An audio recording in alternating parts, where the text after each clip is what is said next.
Hello viewers, இன்னைக்கு ஓம்ங்கிற படிப்பில் என்ன பார்க்க போகிறோம் அப்படின்னா, காலங்களை சரியாக பயன்படுத்த வேண்டும். காலங்களை சரியாக பயன்படுத்தும் பொழுது நம்மளுடைய வாழ்க்கை புத்துயிர் அளிக்கும். சரி, இந்த காலங்களை எப்படி சரியாக பயன்படுத்துவது? அப்படி பயன்படுத்தாவிட்டால் என்ன நேரிடும் அப்படின்னா, கடன் தொல்லைகள் என்பது ஏறிவிடும். அப்படி ஏறின உடனே என்ன ஆகும்னு உயிரை இழக்கக்கூடிய வாய்ப்பு அமைந்துவிடும். அதனால் ஒவ்வொருத்தங்களும் என்ன செய்யணும் அப்படின்னா, காலங்களை சரியாக பயன்படுத்த வேண்டும். ஹிந்து, கிறிஸ்டின், முஸ்லீம் எல்லா விஷயங்களையும் நீங்கள் பாருங்கள், காலங்களை சரியாக பயன்படுத்தியிருப்பார்கள். அந்த காலத்தில் இருந்தே காலங்களை சரியாக பயன்படுத்துவதற்காக தான் காலசுவாமி அப்படின்னு சொல்லி ஹிந்துஸில் என்ன செஞ்சுருப்பாங்க அப்படின்னா, அவங்க வழிபட்டுட்டு என்ன செய்வாங்க வருவாங்க. கிறிஸ்தவத்தில் என்ன செய்வாங்க அப்படின்னா, கரெக்டான நேரங்களில் குறிப்பிட்ட நேரங்களில் என்ன செய்வாங்க, அதாவது ப்ரேயர் பண்ணுவாங்க. அதே மாதிரி முஸ்லீம்ஸில் என்ன பண்ணுவாங்க அப்படின்னா, அதாவது மசூதியில் போய் ஓதுவாங்க. இந்த மாதிரி காலநிலைகளை என்ன செஞ்சாங்க, சரியாக பயன்படுத்தினாங்க. இயற்கையை பாருங்கள், அழகாக என்ன செஞ்சுக்கும் அப்படின்னா, கரெக்டான வயசில் அது முளைக்கும். கரெக்டான வயசில் அது என்ன செஞ்சுக்கும் அப்படின்னா, அது வளர்ந்துக்கும். கரெக்டான வயசில் என்ன செஞ்சுக்கும் அப்படின்னா, அழகாக பூ பூக்கும். யார்கிட்டையுமே என்ன செய்கிறது, கேட்குறது கிடையாது. உங்ககிட்ட கேட்டால் அவங்கக்கிட்ட கேட்டு இந்த மாதிரியா கேட்டு பூ பூக்குது, காய் காய்க்குது, எதுவுமே கிடையாது. இயற்கையான ஒரு விஷயம் என்ன அப்படின்னா, கடவுள் எப்போ எப்படி எங்கே எப்படி வாழணும் அப்படிங்கிறது எல்லாமே டிசைட் பண்ணுவாங்க. பொதுவாக நான் கிறிஸ்டின்ஸில் பாருங்கள், பஸ்கா பண்டிகை அப்படிங்கிறது 14வது நாள். அந்த நாளில் தான் என்ன செய்யுது அப்படின்னா, நம்மளுடைய கருங்கிறது என்ன செஞ்சுக்கும் அப்படின்னா, அதாவது முட்டைங்கிறது ஒன்று உருவாகும். அதுதான் பஸ்கா பண்டிகை அப்படிங்கிறது ஒன்று கொண்டாடியிருக்காங்க. இப்படி பண்டிகை எல்லாமே என்ன செஞ்சுருக்காங்க, எப்படி கொண்டாடியிருக்காங்க அப்படின்னா, காலநிலைகள் நேரங்களை குறிப்பிட்டு தான் என்ன செஞ்சுருக்காங்க, அந்த காலத்திலேயே என்ன செஞ்சுருக்காங்க, பண்ணியிருக்கிறாங்க. அதே மாதிரி முஸ்லீம்ஸில் என்ன அப்படின்னா, கரெக்டான நேரங்களை ஓதுவாங்க. அந்த ஓதக்கூடிய சவுண்டு தான் காலங்களை உருவாக்குது அப்படின்னு சொல்கிறாங்க. சரி, இந்த மாதிரியெல்லாம் என்ன செய்யுது, காலங்களை நம்ம பயன்படுத்தும். கரெக்டான வயதில் திருமணம் என்பது முடித்துக்கொள்ள வேண்டும். கரெக்டான வயதில் குழந்தை என்பது பெற்றுக்கொள்ள வேண்டும். குழந்தை பெற்று இல்லாவிட்டால் அதுக்கு பல காரணங்கள் இருக்கிறது. அது என்ன செய்யலை, நான் கரெக்டான வயசில் குழந்தை பெற்றுக்கல, இது அதனால் ஒன்றும் பிரச்சனை இல்லை. அடுத்த கரெக்டான வயதில் இறந்து விட்டோம் என்றால் அடுத்தவர்கள் வயதில் வயதில் என்ன செய்யணும், குழந்தையாக பிறக்க வேண்டும். 90 வயது முடிந்து என்ன செய்யணுமா, மூதாட்டி என்ன செஞ்சுருப்பாங்க, இறந்துருப்பாங்க. அவங்க வீட்டில் மருமக வந்திருப்பாங்கன்னா அவங்க உடம்பில் தான் போய் ஏறுவாங்களே தவிர அவங்க கன்னியாக இருந்து அவர்கள் என்ன செய்வதில்லை, ஒரு குழந்தையாக மாறவில்லை.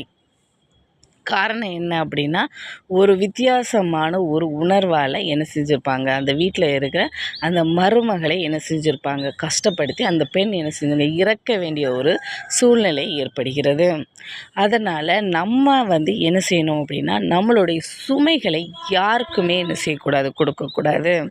நம்மளுடைய சுமைகளை நாமளே என்ன செய்யணும், காலங்களை கரெக்டாக பயன்படுத்தி விட்டு நாம் அடுத்தவங்களுக்கு சுமையை என்று என்ன செய்யக்கூடாது, ஏற்படுத்தி கொடுக்கக்கூடாது. அதாவது வீட்டில் மூத்த பெண் இருக்கிறாள், மூத்த பெண்ணோ இல்லை மூத்த பையனோ என்ன செய்யணும், கரெக்டான வயதில் திருமணம் முடிக்க வேண்டும். பின்னால் நிறைய பசங்க இருப்பாங்க.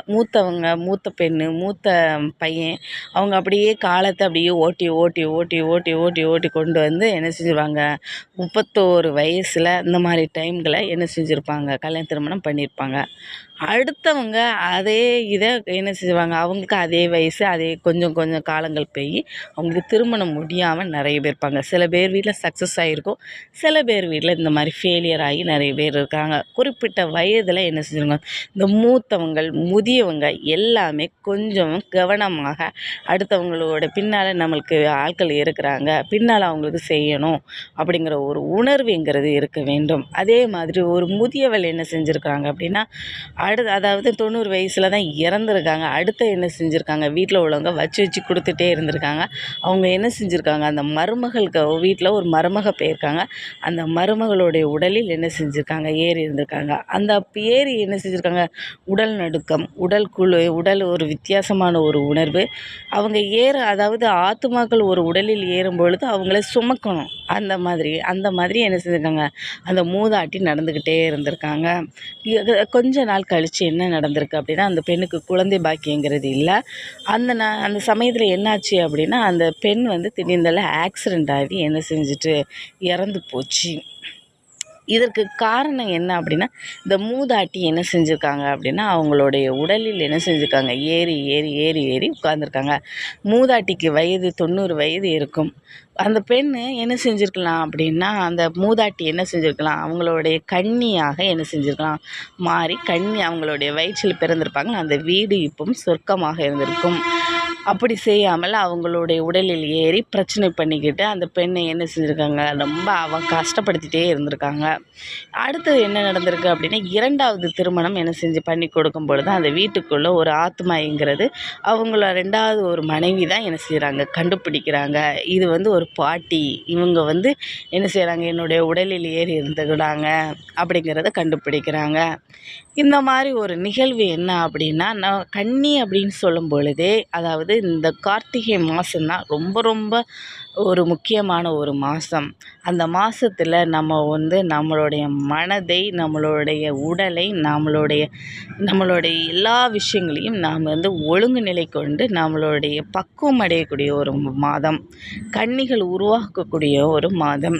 இந்த மாதத்தில் என்ன செய்ய வேண்டும் அப்படின்னா, காய்கறிகள் எடுத்துக்கொள்ள வேண்டும். காய்கறி எடுக்கவில்லை, நான் வந்து எனக்கு காய்கறி பிடிக்கவில்லை அப்படின்னா, நம் மனதை நாம் ஒழுங்குமாக என்ன செய்யணும், கட்டுப்பாட்டுகள் வைத்துக்கொள்ளும். மனதை அடக்கி என்ன செய்யணும், கன்னியாக, அதாவது இறந்து விட்டோம் என்றால் கரெக்டான நேரத்தில் நாம் என்ன செய்ய வேண்டும் அப்படின்னா, அடுத்த சாப்டருக்கு போயிடணும். அடுத்த சாப்டருக்கு என்ன போயிடணும், குழந்தையாக பிறக்க வேண்டும், இல்லை முக்தி அடைந்து மேலோகத்திற்கு போக வேண்டும். குழந்தையாக நாம் பிறக்கிறோம் அப்படின்னா என்ன செஞ்சுக்கணும் அப்படின்னா, கன்னி மாதத்தில் என்ன செய்ய வேண்டும், கன்னிக்கு அதாவது மனதை நாம் வந்து அடக்கி கொண்டு ஒருநிலைப்படுத்தி இப்படி வாழும் பொழுது நாம் கன்னிங்கிற நிலைமைக்கு என்ன செஞ்சுக்கிறோம், உருவாக்கி கொள்கிறோம். இந்த மாதத்தில் தான் கன்னிகள் வந்து, அதாவது ஒரு ஆத்மாங்கிறது ஒரு கன்னியாக இருக்கக்கூடிய ஒரு மாதம். இந்த அடுத்து அந்த நிலை தான் என்ன செய்யும், ஏதாவது ஒருத்தங்களுக்கு குழந்தையாக பிறக்கக்கூடிய ஒரு வாய்ப்புங்கிறது அமையும். அந்த பிள்ளைகள் குழந்தை இல்லாமல் கஷ்டப்பட்டு நொந்து 10 வருஷம் 15 வருஷம்னு சொல்லி இருந்து கடைசியில் இந்த மாதிரி இறக்கக்கூடிய சிறு வயது பெண்களை இறக்கக்கூடிய நிலைமை என்ன இறந்து போய்விட்டது. இறக்கக்கூடிய ஒரு தருவாயை முதிய ஆத்மா என்ன செய்யக்கூடாது, உண்டு பண்ணக்கூடாது. அதாவது மூத்த பெண், அதாவது திருமண வாழ்வில் மூத்த பெண்ணோ அல்லது இறந்து போன முதியவள் என்ன செய்யக்கூடாது, ஒரு பெண்ணுக்கு உடம்பிலோ என்ன செய்யக்கூடாது, ஏறக்கூடாது. அவள் வந்து அடுத்தது பிறவி எடுத்து என்ன செய்யணும், குழந்தையாக அவள் வயிற்றில் தவள வேண்டுமே தவிர அவங்க உடலில் சுமையாக என்ன செய்யக்கூடாது, இருக்கக்கூடாது.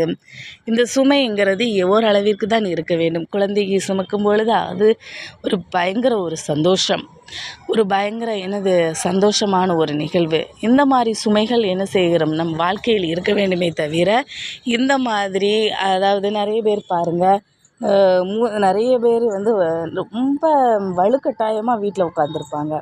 நிறைய அந்த மாதிரி, அதாவது எப்படி சொல்கிறது அப்படின்னா, நாங்கள் கொஞ்சம் வருஷம் ஜாலியாக இருக்கிறோன்னு சொல்லி அந்த காலங்களை என்ன செய்கிறது, தவற விடுவது. அந்த காலங்களை என்ன செய்கிறது, தவற விடுறது.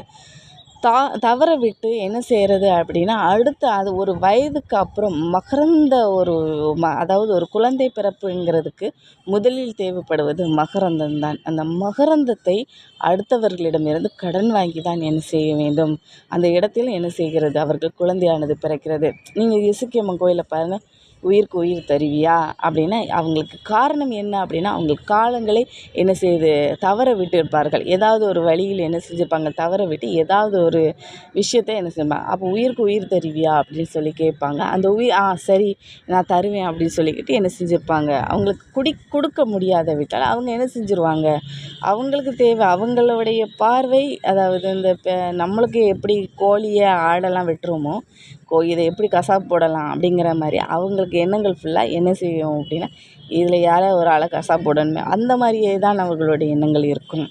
அதனால் என்ன செய்ய வேண்டும் அப்படின்னா, நம்ம காலங்களை சரியாக பயன்படுத்தி விட்டால் நமக்கு யாருக்கும் உயிரை கொடுக்க வேண்டிய அவசியம் இல்லை. யாருக்கும் நம் பழியை என்ன செய்யணும், அவர்களை மேல் போடணும்னு அவசியம் இல்லை. அதனால் நாம் என்ன செய்யணும், இயற்கையை சரியாக பயன்படுத்துவோம், காலங்களை சரியாக பயன்படுத்துவோம்.